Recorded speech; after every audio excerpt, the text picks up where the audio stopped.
Hello every one, welcome to Arshiya family. இன்றைக்கி வந்து நான் ஃபிஷ் மார்க்கெட் போயிட்டு இந்த வாவல் மீன் தாங்க வாங்கிட்டு வந்திருந்தேன்.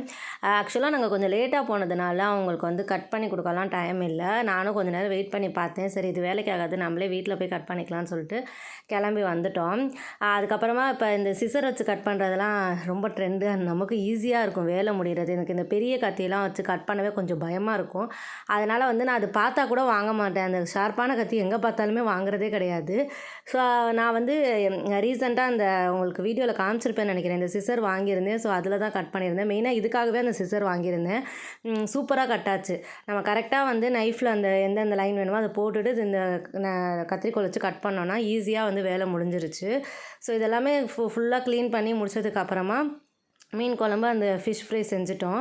அந்த ஸ்லைஸுமே ரொம்ப நல்லா கரெக்டாக வந்துருந்துச்சு. உங்களுக்கு வீடியோவில் பார்க்குறப்பே தெரியும்.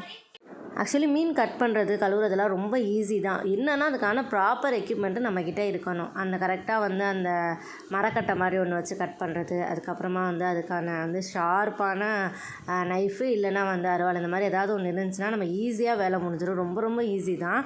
பட் இந்த மாதிரி நம்ம கொஞ்சம் பண்ணுறப்ப கொஞ்சம் ஹார்டாக பண்ணுற மாதிரி இருக்கும். பட் எனக்கு அது ஒன்றும் பெருசாக தெரியல. அண்ட் இதுதான் நான் வச்ச ஃபிஷ் குழம்பு. ஸோ இது வந்து இதுக்கப்புறம் தண்ணி ஊற்றி நான் கொஞ்சம் மீன்லாம் வேக விட்டு எடுத்திருந்தேன். சூப்பராக வந்துருந்துச்சு. நிஜமாகவே செம்ம டேஸ்ட்டாக இருந்துச்சு.